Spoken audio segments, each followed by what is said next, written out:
The dead will not suffer the hardships of the terrible world which remains. Those born into this hell have no remembrance of anything else. Those who survived, those are the truly broken, for they know what was before. Those who survived, those are the truly broken, for they know what was.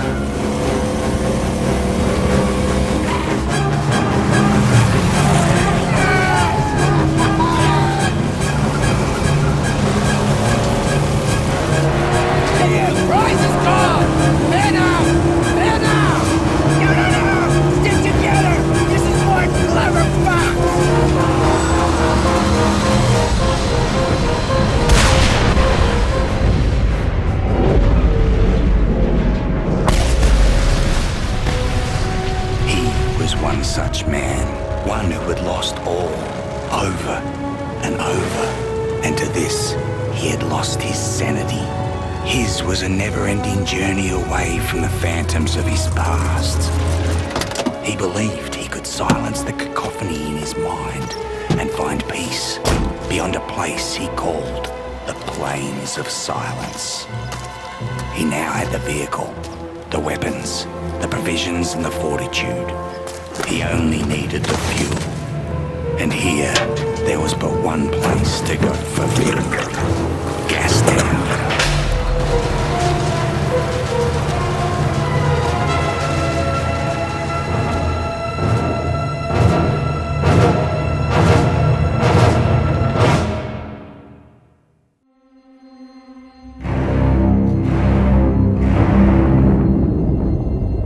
The 1st of September of this year, Mad Max was released across a number of platforms: the PS4, Xbox One and PC.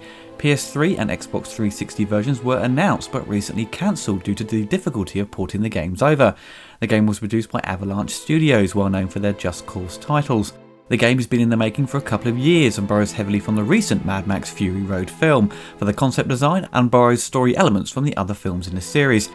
It's hard to place where the game is set within the movie series timeline. It's probably set before Fury Road because he does have his V8 Interceptor and still pines over the loss of his wife and child.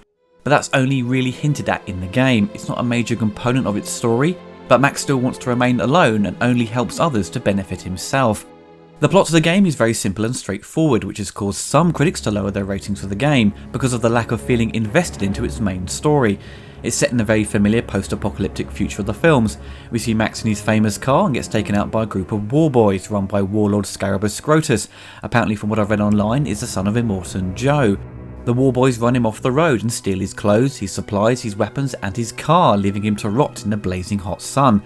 After waking up and stranded, he stumbles through the wasteland in search of his beloved Interceptor. Max meets a hunchbacked mechanic named Chumbucket, who is about to eat a dog Max has just befriended. Chumbucket is an overzealous individual that's hell-bent on crafting the perfect vehicle, the magnum opus, which he believes is his religious calling.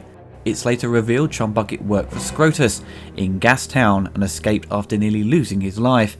He gives Max hope of exacting revenge on Scrotus.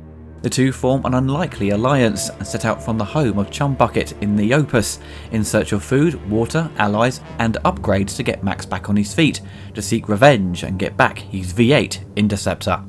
Like many sandbox games, you're given free rein to do what you like, probably more so than other similar games. If you are given a mission, you don't necessarily have to do it. You're not forced to take part in it and you can go off and do something else. If a cutscene occurs, it doesn't mean you can't go off and collect scrap. You can choose to go to the next mission on the map when you see fit. There is the odd one or two missions that only occur at certain parts of the day. One mission requires a nighttime setting. The game requires you to collect scrap, which is used as currency to upgrade your car, weapons and fighting skills.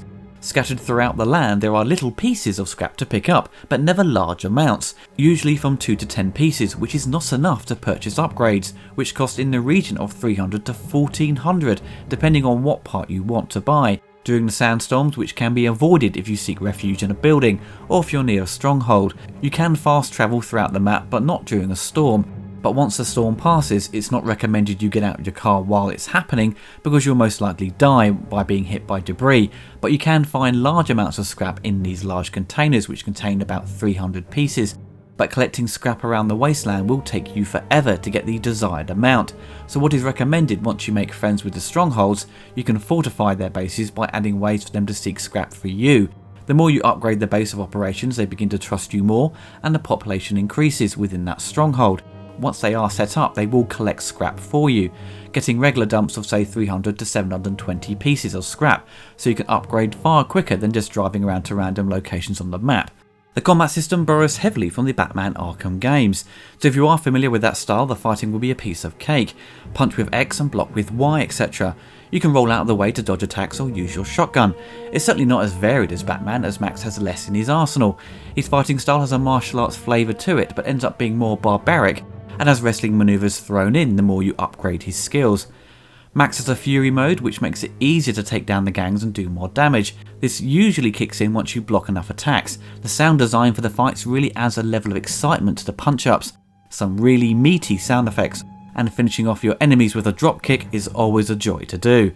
The key aspect of the game is the driving segments. Battling other vehicles is a welcome addition, and is something you don't see that often anymore in video games. Smashing into other vehicles and taking them down with a well-aimed shotgun blast or using a explosive spear is so much fun, and it never gets boring. Seeing a explosion in slow motion is so satisfying. You can take part in death races to help improve your reputation, improve your skill level, and unlock new parts for your car. I didn't really take part in many races and tended to skip most of them, but for some of the story missions you have to do them. You are equipped with a harpoon, so you can pull down scarecrow-like towers that symbolise the enemy's territories. This in turn can reduce their threat, but also the harpoon is a lot of fun to use on the other vehicles. You can pull their wheels off the car or just pull the driver out, which is so much fun. You can change the look of Max throughout the game. You can give him a hipster style beard, making him look like a hobo, or give him a lick of paint on his face to resemble some of the gangs around the wasteland. You can add upgrades to his outfit to make his punches and armour more effective in battle. You come across a wise man that acts as a spiritual guidance and gives you the opportunity to level up your abilities. It's very simple, and at first I thought it would be some test I would have to take part in, but no. You just select what you want to upgrade, such as being able to locate water and ammo more easily. The music for the game seems to be drawing elements from the Fury Road film, but doesn't bring over any of the music or sample of what was produced. It does its own thing, but only pops up now and again. I had a strange feeling that the music should be in place for some cutscenes or even moments of gameplay, but no background music was there. It would have been cool to have some pumping music during the crazy car chases and battles to really invoke the great intensity of the recent film. But in all, the music is fundamentally very forgettable and lacks the energy of Mad Max 2 and Fury Road. The voiceover work is generally pretty good. Max himself looks and sounds a bit like Gerard Butler, and doesn't resemble Mel Gibson or Tom Hardy. It's probably down to a licensing issue, but the character model, to be honest, is perfectly fine. The reviews for Mad Max have been above average to very positive. I personally had a great time playing it. I found the game highly addictive and rewarding. The story itself is very much like the films, a bit thin, and for a game that can run over 30 plus hours, it would require something more in depth. Granted, it starts out very slow, and even halfway into the game, say by the second act, you don't really care about the characters you meet. It's not until you get to Gastown things really kick into gear and you start getting invested in Max and the final outcome of his adventure to obtain his car.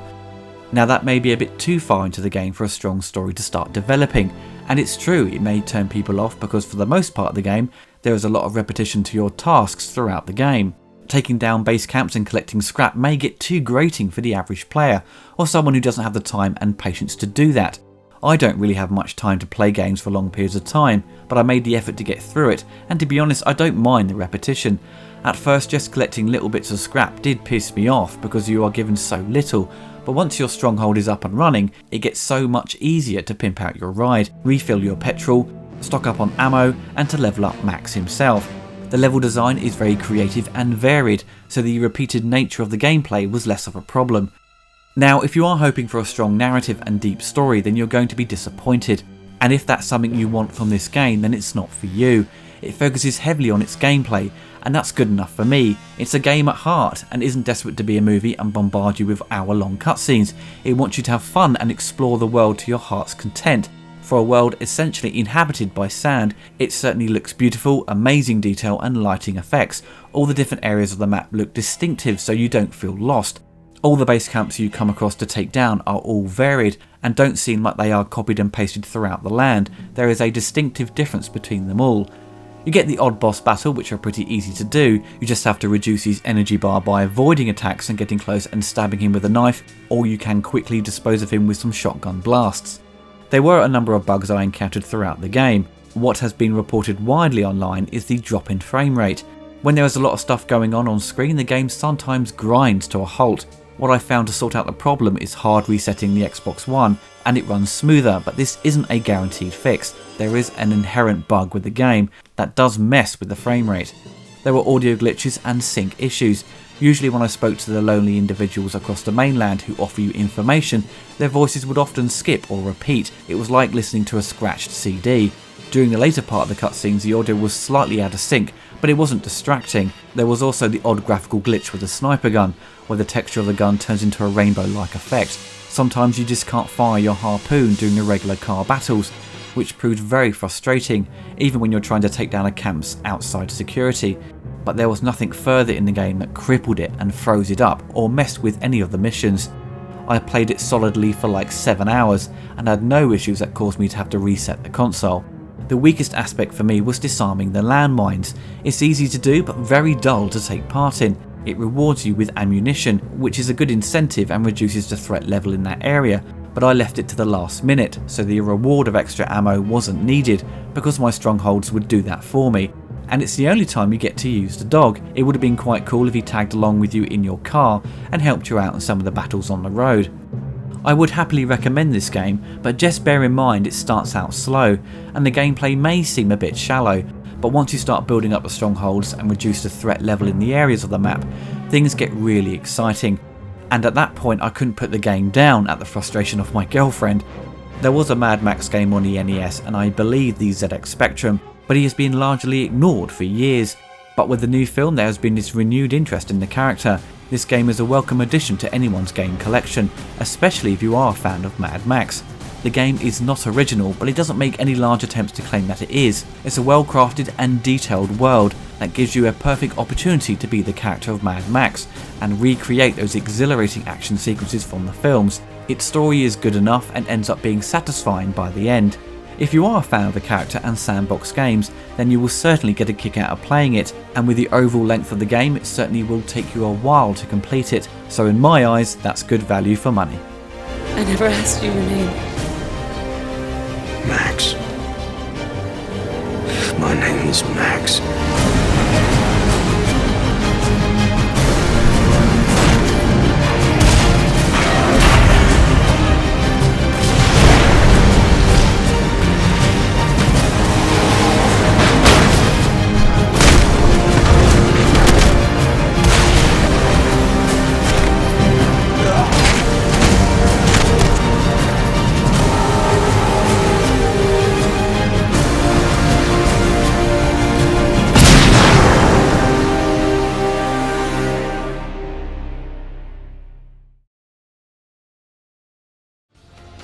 If you enjoyed the video, you can find more on my YouTube channel, and also you can follow me on Twitter. If you want to help support the channel, you can donate through Patreon and receive monthly perks such as updates on the latest news on my channel, early access to reviews and commentaries before they go live on YouTube. Even the smallest donation can help keep this channel going. Thank you.